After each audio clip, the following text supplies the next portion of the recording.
akhir Juni 2021 lalu, polisi telah berhasil mengungkap sindikat pengedar ijazah palsu di wilayah Jawa Timur. 2 orang telah ditetapkan sebagai tersangka dalam kasus ini, berikut pula dengan sejumlah barang bukti lainnya yang juga telah diamankan oleh polisi. Lantas, apa motif dibalik kasus ini? Dan bagaimana hingga akhirnya kasus ini kemudian terungkap? Saudara, saya Tika Madona, dan berikut ini hasil penelusuran kami di gelar perkara. Tim gelar perkara mengkonfirmasi pada pihak kepolisian jika peredaran ijazah palsu ini terungkap atas patroli siber yang dilakukan Ditkrimsus Polda Jawa Timur. Para pelaku membuat ijazah palsu pun sesuai pesanan. Memang anggota kami aktif 24 jam melakukan patroli cyber. Kemudian ada hal-hal yang mencurigakan pada saat melakukan patroli cyber. Kemudian kami melihat, mendalami, kemudian ada tawaran tentang beberapa ijazah atau sertifikat lulusan sekolah. Nah, kemudian dilakukan pemancingan kepada yang bersangkutan. Ya, alhamdulillah berhasil kita amankan 1 orang pelaku awalnya. Kemudian kita kembangkan menjadi 2 orang pelaku. Handphone ya Mbak ya, kita mengamankan handphone. Kemudian pada saat kita lakukan penggeledahan di kediaman yang bersangkutan, kita dapati beberapa barang bukti seperti yang di atas ini. Ada ijazah mulai dari SD, SMP, SMA atau SMK atau sederajat. Kemudian ijazah S1, S2, sertifikat security. Kemudian ada juga. Kemudian ada beberapa produk lagi. Kemudian kita datang ke rumahnya, anggota mendapati perangkat yang digunakan oleh pelaku untuk melakukan aksinya. Termasuk ini ada komputer, kemudian ada kartu ATM yang digunakan pelaku untuk mentransfer hasil dari kejahatan yang diperoleh dari para pelaku yang lain. Ini tadi disebutkan ada ijazah SD, ini ijazah SMP. Ya, ini ya. SMP, SMA. Ini ijazah SMA. Oke. Ini SMA negeri, ini SMA negeri. Untuk mengikuti sekolah lanjutan ataupun syarat untuk masuk ke sebuah perusahaan untuk daftar kerjaan biasanya, Mbak. Baik. Kalau kita lihat, saudara, di sini ada sejumlah ijazah memang seperti yang disampaikan, ada SD, SMA, lalu juga ada sejumlah universitas yang ada di Indonesia. Satu diantaranya ini yang juga cukup menarik, salah satu universitas nasional yang juga kemudian dipalsukan ijazahnya. Nah, ini seperti apa mungkin Bapak bisa diceritakan kalau untuk ijazah yang satu ini dari universitas nasional terbesar di Indonesia? Seperti apa? Ya, ini salah satu universitas yang terkenal. Pelaku ini melakukan atau membuat sesuai dengan pesanan. Jadi kalau misalnya Mbak mau mesan lulusan dari universitas tertentu, kemudian IPK-nya berapa, kemudian lulus tahun berapa, disesuaikan dengan oleh pelaku. Jadi sesuai dengan pesanan, dia akan membuat sesuai dengan pesanan. Termasuk universitasnya? Termasuk universitasnya, karena berdasarkan biasanya domisili atau universitas yang dia pernah mengikuti pendidikan tidak tamat, kemudian dia membeli sertifikat untuk atau ijazah untuk memuluskan. Dia mendaftar ke universitas lain atau lanjutan, ataupun dia mendaftar pekerjaan, biasanya seperti itu, Mbak. Mulai dari kapan ini? Keterangan anggota, keterangan yang diperoleh oleh anggota, mulai tahun 2018 ya, dia sudah melakukan, 2019 baru mulai dipasarkan, sampai dengan terakhir pada saat kita amankan. Jadi seperti apa cara kerjanya mereka? Tawaran beliau yang ada di sosial media, tawaran si pelaku ini, tawaran tersangka, kemudian misalnya ada orang yang ingin mesan, misalnya saya mesan, saya telepon Mas, saya butuh ijazah S1 lulusan dari Universitas A gitu, dengan nilai IPK 3,5 misalnya. Dia akan buat nilainya, dia masukkan semua, kemudian tanggal lulus tahun berapa, misalnya lulus tahun 2019, dia akan buat sesuai dengan pesanan. Nah, cuman satu hal mungkin yang tidak bisa dia buat terkait dengan tanda-tanda yang dikeluarkan oleh Kementerian atau Dinas Pendidikan. Karena kita sudah melakukan pemeriksaan terhadap Dinas Pendidikan maupun Dikti. Ada logo-logo yang dia tidak bisa buat, dan itu merupakan ciri khas dari suatu ijazah, gitu Mbak. Jadi mereka membuatnya atau mencetaknya dengan cara seperti apa Pak? Apakah mereka datang ke percetakan ataukah mereka melakukan dengan cara manual dengan komputer atau printer pribadi? Ya, jadi ini alat yang digunakan, komputer dimasukin, kemudian ini printer, dia menggunakan bahan baku ini rata-rata dari bahan foto ya Mbak ya. Kalau kita lihat nih bahan foto, kemudian dia pastinya pernah melihat atau mengetahui ijazah aslinya, kemudian dia samakan, kemudian dia buat dan dia cetak. Kalau sesuai dengan pesanan, artinya orang yang memesan itu merasa puas, kemudian dia akan kirim uang, baru dia kirim barangnya. Nah, kalau kita mengacu di pasal 263 di Undang-Undang KUHP, itu di ayat 2, menggunakan dokumen palsu gitu. Menggunakan akte palsu atau dokumen palsu, dan kegunaannya dapat mendatangkan kerugian bagi orang lain, itu bisa dipidana. Nah, tapi dari hasil pemeriksaan kita terhadap orang yang sudah kita lakukan pemeriksaan, dia belum gunakan, dia hanya pakai ijazah itu. Kalau dia ditanya memang benar dia lulusan SMA dan ijazahnya ada, itu hanya sebatas itu.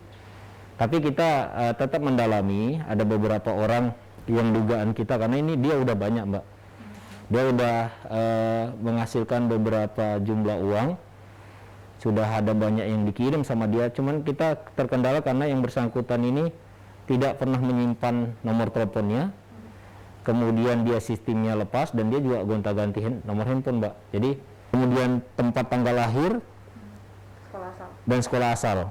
Nah, karena kalau kita telusuri di sekolah yang bersangkutan ini kebetulan dari Palembang, kalau kita telusuri pasti kita nggak akan nemu karena data dia sebenarnya tidak ada di sekolah itu gitu. Seperti itu Mbak. Lalu untuk semua kurang lebih ada sekitar 90 jutaan.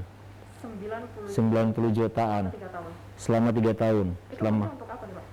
Nah, kalau dari hasil pemeriksaan anggota, yang bersangkutan gunakan untuk kepentingan pribadi, untuk yang bersangkutan ya kehidupan sehari-hari Mbak, dia untuk makan, untuk ya melanjutkan usahanya kembali, untuk ya mencari korban berikutnya atau pengguna berikutnya. Dia akan putar, dia beli peralatan, ini dia beli dari awalnya mungkin dia sederhana, sekarang sudah ada hasil, dia beli alat-alat ini termasuk beberapa handphone yang dia gunakan.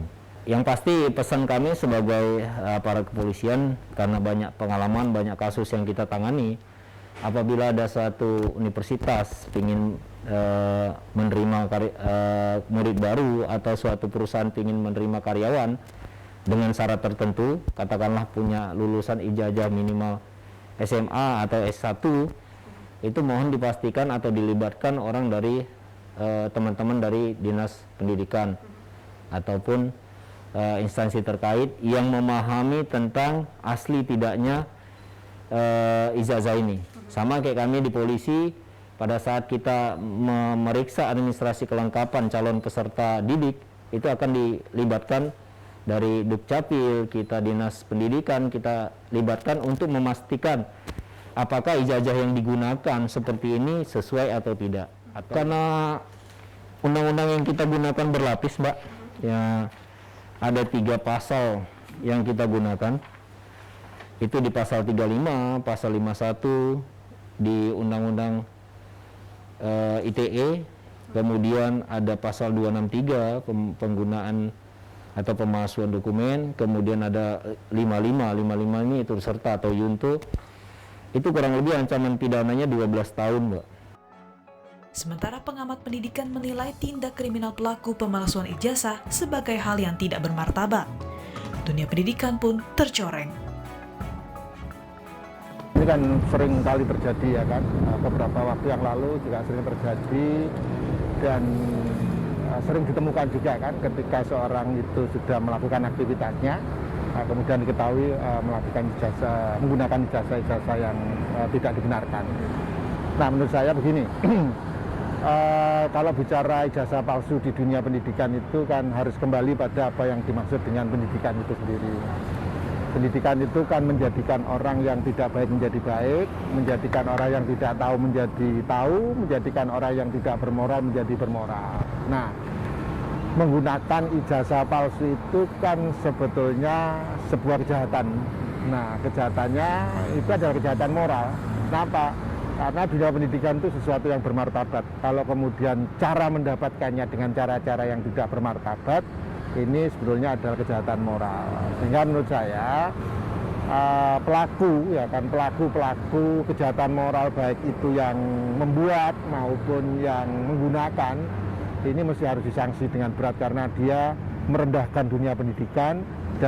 Dari kacamata kriminologi, tindakan ini tidak dibenarkan baik pelaku pembuat maupun mereka korban yang memesan. Keduanya pun bisa diberi hukuman pidana. Kita harus tahu hukum itu yang satu ini perbuatan manuvernya ada enggak. Nah, kalau membuat ijazah palsu, berarti pasalnya sudah diundangkan oleh negara, pemerintah, yaitu pasal 263 KUHP. Baik ayat 1 ayat 2. Baik yang membuat atau yang menggunakan. Jadi membuat, barang siapa orang yang membuat sesuatu yang berhubungan dengan nantinya digunakan, akhirnya apa? Akhirnya menimbulkan suatu kerugian bagi orang pengguna atau pemakai atau membuat. Kan membuat ini menggunakan, ketika apa? Dijadikan suatu pekerjaan. Nah, jadi ancamannya nggak main-main, 6 tahun. Jadi 263 ayat 1 ayat 2 itu 6 tahun. Jadi dalam arti yang membuat, yang menggunakan, itu kena semua. SD, SMP, atau sarjana, atau S2, atau doktor, ketika digunakan, ini yang buat bukan yang menggunakan, digunakan untuk sebagai salah satu profesi. Saya ini seorang dokter, padahal ini nggak dokter, digunakan untuk ngajar, digunakan untuk sebagai suatu pekerjaan, kena. Jadi mendapatkan sesuatu dari ijazah palsu, kena. Itu yang namanya menggunakan, Mbak Kika. Nah yang buat, nah iya kena juga. Jadi ayat 1 ayat 2 berhubungan. Jadi kalau hukum itu adalah kasualitasnya, sebab dan akibatnya itu ada. Lah itulah yang namanya, kalau itu menggunakan perbuatan hukum itu ada niat, sudah ada mesrianya, ada dolusnya dalam bahasa tentang kriminologi itu. Ada dolus sudah, tidak usah perbuatan hukum, menggunakan sudah cukup. Lah kalau itu sudah seperti itu, berarti seorang penyidik berarti sudah terang benderang ketika ada hubungannya dengan persoalan dua bukti yang cukup. Berarti sudah dari tersangka. Ijazah itu harus, meskipun ada nomor registernya, tapi harus ada barcode. Lah barcode itu mencerminkan dikeluarkan siapa registernya itu. Nah, nomor induknya katakanlah. Siapa yang mengeluarkan, katakanlah Universitas A, B, C, D, E. Lah, saya ini kebetulan seorang dosen ini di Narutama. Nah, Narutama itu harus barcode. Barcode-nya itu ada. Oh, Sunarno di bawah pasti ada. Nomor berapa itu keluar. Nah, berarti sudah itu adalah sebagai satu alumni. Atau suatu sudah jebolan dari universitas seperti itu. Contohnya Narutama seperti itu. Saya nggak bicara yang lain, tapi yang jelas saya pada waktu ngajar pasca dan S1 itu. Jadi jelas. Makanya saya berikan suatu pertimbangan atau masukan, jangan sampai ijazah itu nggak ada barcode-nya.